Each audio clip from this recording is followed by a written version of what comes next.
Your antiderivative tool belt at this point probably isn't very full. For example, you can't find the antiderivative of tangent of x because you don't recognize that antiderivative. No, can't do that yet. But let's say I gave you secant squared. That you do recognize as the the derivative of tangent is secant squared, so the antiderivative of secant squared is tangent.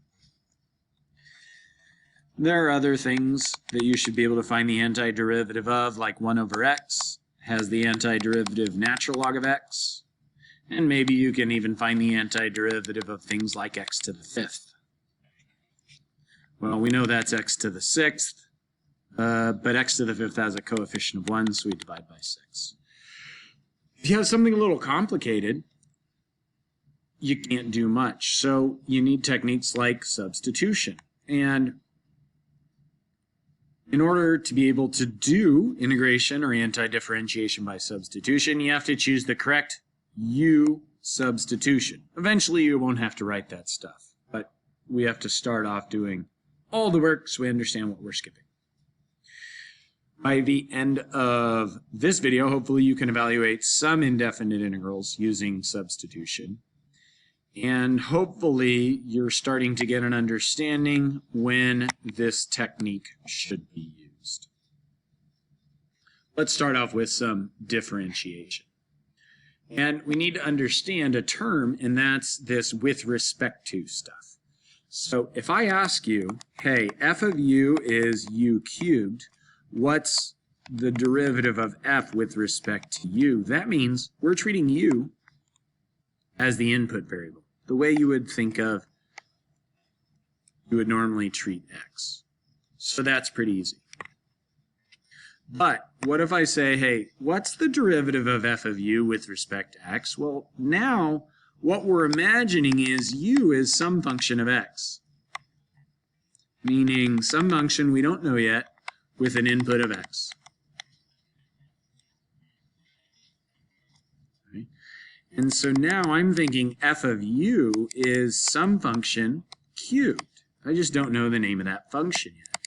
So when you take that derivative, well, the derivative of something cubed is 3 times that something squared. Our function is u.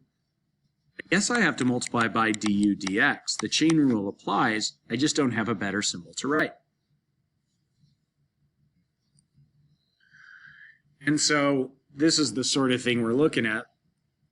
So I'm calling g of x, well, that's actually, I was thinking u is sine of x. So what's the derivative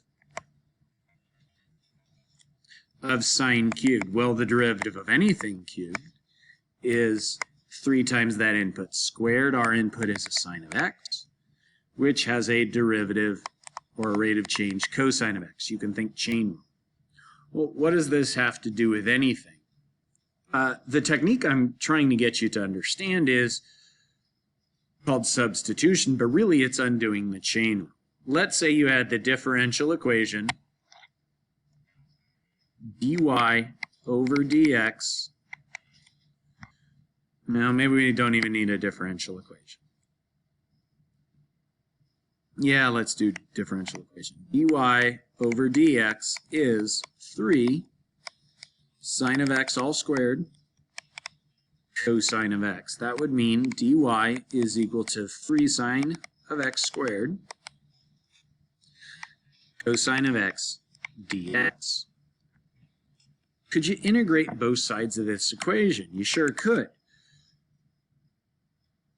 I mean, the obvious answer is, look, we just did a derivative. We know indefinite integrals are antiderivatives. And so y must be equal to sine of x cubed, I guess, plus a constant. Okay. But what's this substitution stuff? Well, with substitution, we would approach things a little bit differently, meaning you're going to show up and you're going to read the problem. It says, what's the indefinite integral of 3 sine of x squared times cosine of x dx? And you're thinking, oh no, This is a product of two functions. There's nothing I can do. But what you're going to eventually see is that the derivative of sine, the input to this squaring, is cosine. So what we can do is substitute. We can say, hey, let's say u is sine of x. Because then you're going to have an easier integral to deal with. That's going to be 3u squared. Oh, that's awesome. Except for if you don't change anything else, you can't take the antiderivative of u with respect to x. So we can do more substitution. We want a du here after the u squared, so we take the derivative of u equals sine of x, multiply both sides by dx, and get du is cosine of x dx. So now notice back up top, cosine of x dx, cosine of x dx, I can replace with du. I've made something super complicated into something pretty easy. What has the derivative, what has the derivative 3u squared if we're talking about an input variable u? That's really easy. That's u cubed. Don't forget your plus c. And what was u? U was sine of x. So that's the idea. We're undoing a chain rule derivative, so we're going to look for something that has a derivative somewhere else in the integrand. Let's practice. Oh no, is this even substitution? Technically it is. We've been thinking, well, the antiderivative of sine, wait, is it cosine? No, the derivative of cosine is negative sine, so the antiderivative of sine is negative cosine of 4x, except that's a mistake because the derivative of negative cosine of 4x would be positive sine of 4x times another 4. So we divide by 4. We can use substitution. Maybe this will just help you understand the process a little bit better. So we should get that same antiderivative, but we're going to start off making sine of 4x into sine of u, because that's even easier. Du equals 4 dx. But we don't have that. We have a dx here. Can I make a substitution of 4 dx? No, I don't have a 4 yet. But I can multiply by 4 and divide by 4, which won't change the value overall. So now 1/4 times the indefinite integral sine of u, and this 4 dx becomes a du, which gives me 1/4 antiderivative sine of u, negative cosine of u, and we will resubstitute. Cosine of 4x. You don't really need substitution for that, so let's find a problem where you do need substitution. Okay, this looks complicated. Well, we're looking to undo the chain rule. What has a derivative somewhere else?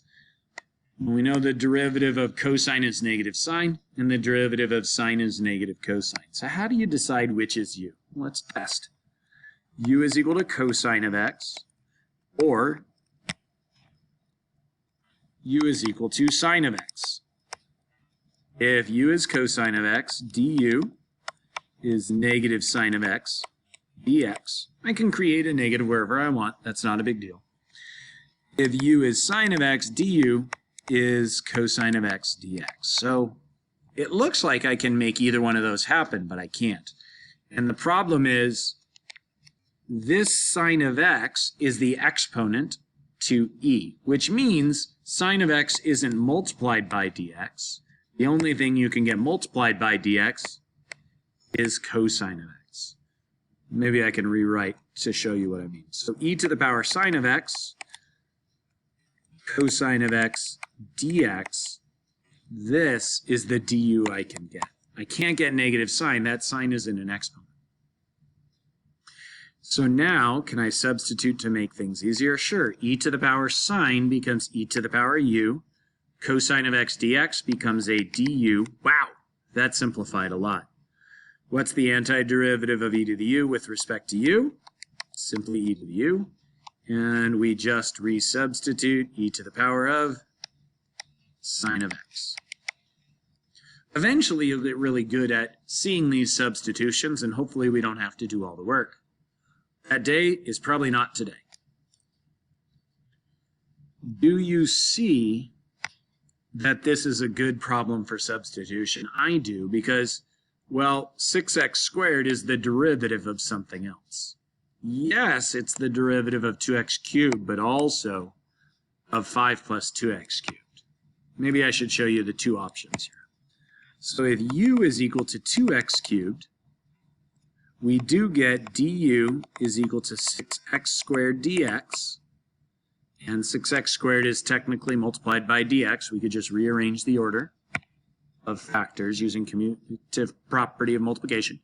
Let's see, and we'd have the indefinite integral 6x squared and dx become du, and we'd get the square root of u, of 5 plus u du. 6x squared and dx combined to become du. Is this an easy antiderivative? I don't think so. I think there's an easier version. Let me show you what I mean. So if instead we say u is 5 plus 2x cubed, we actually get the same du, 6x squared dx, but we get a better substitution. 6x squared and dx still become du. But what's under the square root? Just u. Which would you rather do? Me too. So one more rewrite, u to the power 1/2, realizing, oh, we can use the power rule in reverse. So u to the power 3/2 multiply by 2/3 and add your constant. Since we started out with a square root, a radical, we'll finish with the same notation. Square root cubed, and what's inside there? 5 plus 2x cubed.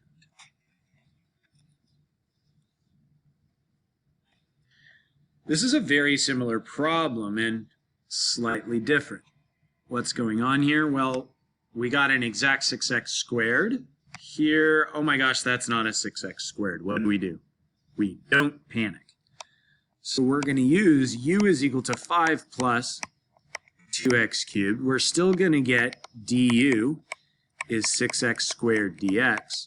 But what we're going to do is we're going to rewrite our integral. Since we're rewriting, I might as well change the order.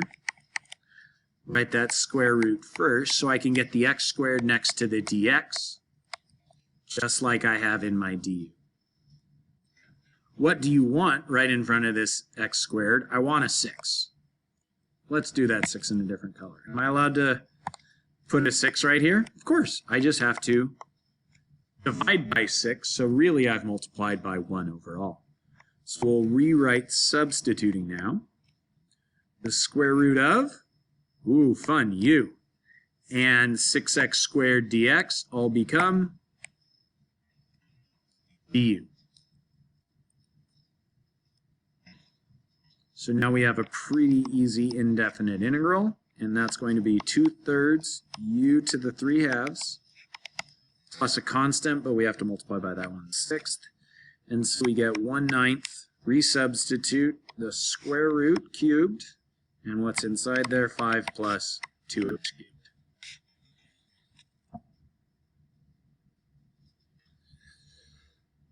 Some teachers will tell you to divide by this 6, meaning du over 6 is equal to x squared dx.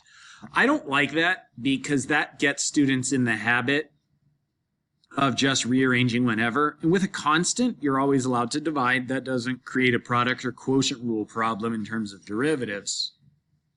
But let's say, whatever.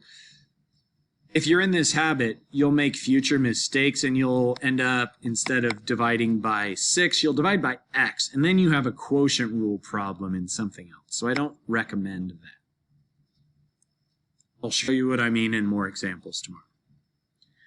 This doesn't really seem like we're supposed to make a substitution, but also we know how to do the derivative of tangent, but we don't know how to do an antiderivative. and the instructions do say so a substitution, so there must be a substitution to be made. Well, I guess the obvious thing is maybe u is tangent of x. That would mean du is secant squared x dx. And I don't think we can create a secant squared out of thin air. Or maybe this is a good example of what I just said. So we can replace tangent with u, and we can, if we rearrange, let's rearrange, du over secant squared x is equal to dx. So the integral of tangent becomes u, and dx becomes du over secant squared. And so why I don't like this rearrangement solving for dx is you didn't realize, or students don't realize when they're stressed out on tests, that either it wasn't a substitution problem or they chose the wrong substitution.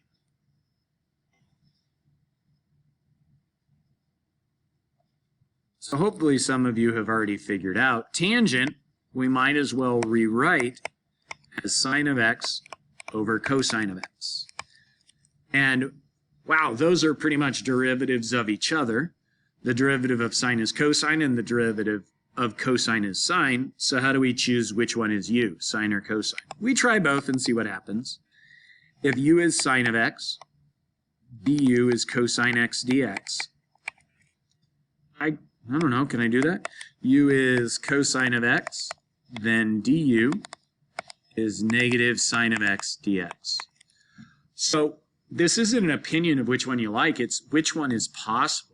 And the answer, I guess, is cosine multiplied by dx or is sine multiplied by dx? Well, if you think of this as fractions, that's a dx over 1.